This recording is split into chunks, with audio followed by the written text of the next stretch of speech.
আজকে সকাল থেকে নেই কারেন্ট। এখন ঘড়িতে সময় হচ্ছে 2টা 31 মিনিট। তো আমার সামনে দেখতে পাচ্ছেন কারেন্ট নাই, তারপরেও কিন্তু পিসি চলতেছে এবং অন্যদিকে হচ্ছে একটা ফ্যানও চলতেছে। এটা কিন্তু অবশ্যই একটা এসি ফ্যান। তো এগুলো চলতেছে একদম টোটালি ফ্রি। কিভাবে টোটালি ফ্রি চলছে সেটা আমি আজকে আপনাদেরকে জানাবো। যারা আমার এই চ্যানেলে ভিডিওগুলো আগে থেকে দেখেন তারা খুব ভালোভাবেই জানেন, আর যারা জানেন না তাদের জন্যই আজকে এই ভিডিওটি খুবই হেল্পফুল হতে যাচ্ছে। আমি আমি কিভাবে কারেন্ট না থাকা সত্ত্বেও একদম টোটালি ফ্রি এই এসি লোডগুলা ব্যবহার করতেছি। তাহলে চলুন, এর আগে আপনাদের আরও একটা জিনিস দেখাই। আজকে বাহিরে বেশ ভালো পরিমাণে রোদ, অনেক রোদ। তো এই রোদ ওঠা শুরু করছে 7টার পরপর থেকে। তাহলে চলুন আমি এখন আপনাদেরকে একদম বিস্তারিত জানাই। এখন আপনারা দেখতে পাচ্ছেন আমি প্যানেল থেকে পাচ্ছি 10.5 এম্পিয়ারের মতো, আর ব্যাটারিটা অলমোস্ট ফুল চার্জ। আমি যখন বাসায় আসছি তখন আমি দেখি যে ব্যাটারিটা মোটামুটি একদম ফুল, মোটামুটি না একদম ফুল চার্জ হয়ে আছে।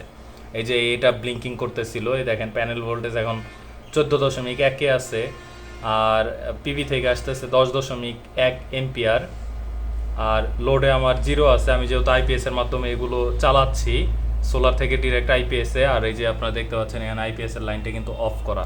আইপিএসটা এখন কিন্তু এই যে ব্যাকআপ মোডে আছে, আর ব্যাটারি ভোল্টেজ কিন্তু অলমোস্ট 14.1-এ চলে আসছে। তার মানে হচ্ছে এখন আমার যে লোডগুলা ইউজ হইতেছে এটা একদম সোলার থেকে ইউজ হইতেছে। আর কিছু পরিমাণ যখন রোদটা একটু কমে যায় কিছু পরিমাণ ব্যাটারি থেকে নেয়, আবার রোদ যখন বাড়ে তখন সোলার থেকে আবার ব্যাটারিটা ওই অল্প পরিমাণ চার্জ হয়ে যায়। তো আজকে কারেন্ট না থাকা সত্ত্বেও আমি কিন্তু বেশ ভালোভাবেই এই আমার ডিভাইসগুলো ইউজ করতে পারতেছি। তো গতকালকে পর্যন্ত আমার এখানে 1070 সামথিং ছিল, অর্থাৎ 1070-এর মতো ছিল।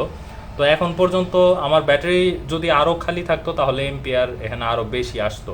তো যেহেতু আমি মোটামুটি ইউজ করেছি, যতটুকু ইউজ করেছি ততটুকে আমার ফুল চার্জ হয়ে এইরকম আছে, অর্থাৎ 1070 ছিল, 1070 ছিল, আর এখন হচ্ছে 1117। তার মানে এখানে 30, 40, 47 প্রায় হচ্ছে আমি 50 এম্পিয়ার কিন্তু অলরেডি পেয়ে গেছি। আর এখন ঘড়িতে সময় হচ্ছে 2টা 48-এর মতো হয়ে গেছে। তো আশা করা যায় এর মধ্যে আমি আরও বেশ কিছু এম্পিয়ার পাবো।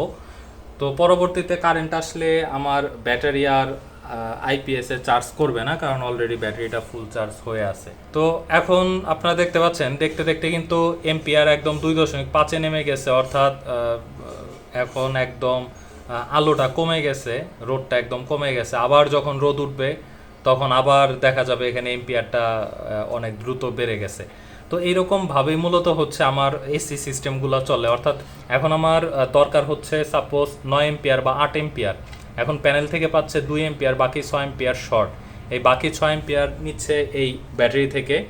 যখন যখন আবার এখানে এম্পিয়ারটা বেশি হয়ে যাবে, ধরেন এখানে আমার এম্পিয়ার তখন আসছে 12 এম্পিয়ার আসতেছে, আমার দরকার হচ্ছে 8 এম্পিয়ার। তার মানে 8 এম্পিয়ারটা সে ডিরেক্ট পাস করে দিচ্ছে, আর যে বাকি 4 এম্পিয়ার আছে বাকি 4 এম্পিয়ার সে ব্যাটারিকে দিচ্ছে।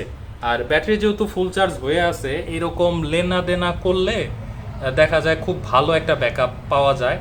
আর আমি নিজেও বুঝতে পারি না যে কখন আসলে ব্যাটারি থেকে যাচ্ছে, কখন আসলে প্যানেল থেকে আসছে, এই বিষয়গুলো আসলে অটোমেটিকলি হয়ে যায়। তো সোলার ইউজ করে আপনাদের অভিজ্ঞতা কেমন সেটাও একবার জানাবেন। তো আমার এখানে যে এম্পিয়ারটা দেখতে পাচ্ছেন এটা হচ্ছে 225 ওয়াটের একটা প্যানেল থেকে আসতেছে। আর আমার কাছে যদি আরও একটা 225 ওয়াটের প্যানেল থাকতো আমার মনে হয় একদম কাপাকাপি অবস্থা হয়ে যেত, কারণ তখন আমি বাসার কম্পিউটার, এরপর ফ্যান, এরপর ব্যাটারি চার্জ, মোটামুটি আমি এগুলো অ্যাট এ টাইমে করতে পারতাম। তবে দেখা যেত আমি এটার সাথে যদি আরও একটা 225 ওয়াট, অর্থাৎ টোটালি 225 ওয়াটের 3টা প্যানেল যদি আমি ইউজ করতে পারতাম তাহলে দেখা যেত এরকম 200 এম্পিয়ারের একটা ব্যাটারি ফুল চার্জ হতো।